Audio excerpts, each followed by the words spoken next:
Jannik Sinner wins his third round match against Pedro Martinez at Wimbledon. Great performance again by Jannik, but hey, what do you expect? I feel like I'm a broken record now by talking about him consistently. 6-1, 6-3, 6-1. Jannik was clinical once again. He just does what he needs to do every single time. And the funniest part is, it didn't even look like he was insanely exceptional today. It just looked like he was normal Jannik Sinner. And that's what's so special about him. The fact that he doesn't even look like he's great and he's dismantling these opponents. These matches aren't even close. He doesn't allow them to get back in the matchups at all. Just absolutely clinical. 11 aces. He was very good with his serve today. Funny enough, Pedro Martinez didn't have a single ace. I didn't know that was possible to not have on a grass court. 3 double faults. Those are kind of just mishaps that happen sometimes. Only 58% on his first serve, but like I said, it didn't really matter. Broke him 6 times. Could have broken him more times because he had 14 breakpoint opportunities.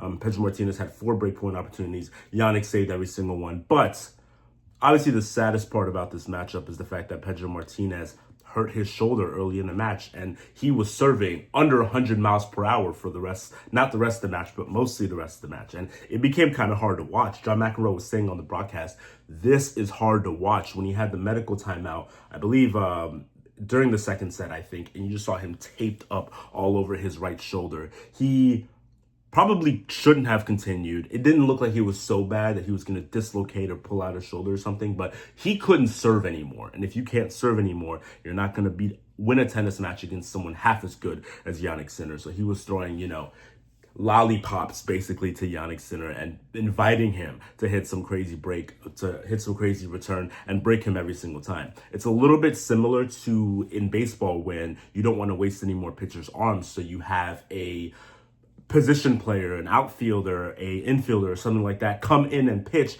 just so we can finish up the match. And they're throwing, 70 mile per hour cute, fastballs, whatever they can. And a lot of players are like, hey, I need my stats. I'm going to pump up my stat sheet, get a few easy home runs, get a few easy hits, get a few easy walks, because this guy can't pitch, and continue the carnage. Let the onslaught continue. But every now and then, there will be a guy who has a very difficult time. Somebody could throw a 50 mile an hour, basically underhand ball, and they don't know what to do. They're like, oh, they swing, and then they miss. And Jannik was getting a bit frustrated by him not being able to put him out with some of those weak serves every now and then. But eventually, he did what he needed to do, and he, got it. He won 40 points receiving compared to only 21 for Pedro Martinez.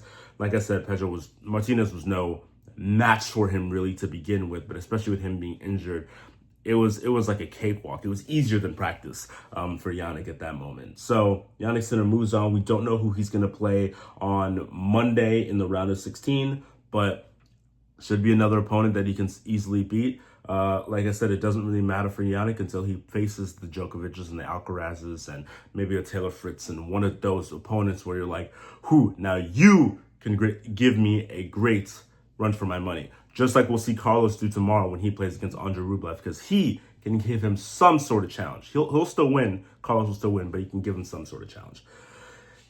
Jannik Sinner, there's not much more else to say about him. I mean, just some of the stats, like 18 games won, of course, compared to only 5. He only dropped 5 games the entire match. And he could have, saved away more. It was looking at one point like maybe he could have triple bageled him. And I really feel like if anybody's going to triple bagel somebody at a Grand Slam, it's going to be Jannik Sinner one of these days. So I look forward to seeing that potentially. 112 service games, win percentage on first serve was 79%, win percentage on second serve was 68%.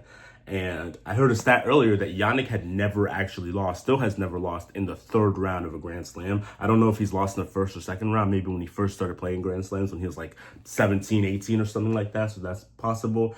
But maybe when he finds his groove and just has that rhythm, he's just very difficult to beat at Grand Slams unless you're potentially one of the greatest players of all time in like Carlos Alcaraz, or a specialist on a specific surface like Daniil Medvedev is on hard courts, or the greatest player of all time in Djokovic, especially early in his career, not so much now.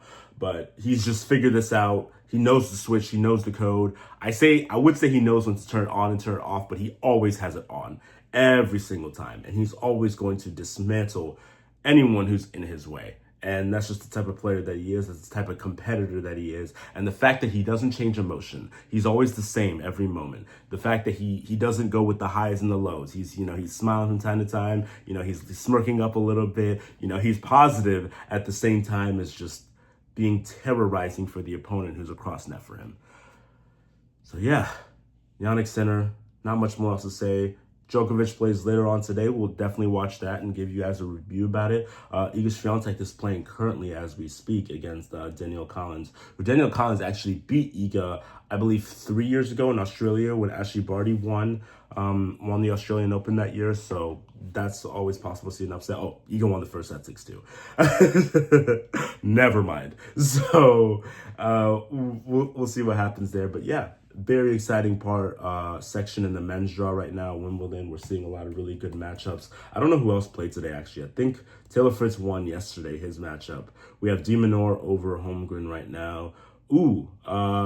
Grigor Dimitrov is up 2-0, but he's losing right now in the third set. We'll see what happens there. Kobali beat Mensik. Mensik obviously is the guy who, denied Djokovic of his 100th title at a 1,000 in Miami by playing 2 great tiebreaks. But no, he lost in the third round to Kobali.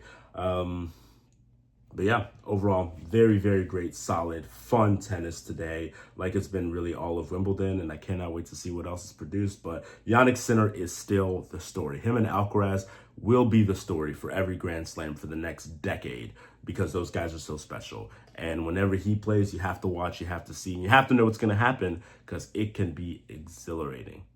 So well done, Jannik Sinner. And let's see what you do in the next round because, hey, it only gets harder and harder for here. Let's see when it finally breaks for you and you potentially lose a set and get broken a few times and play somebody who can really stand up to you and is not afraid. Will that happen? We'll see. Stay tuned.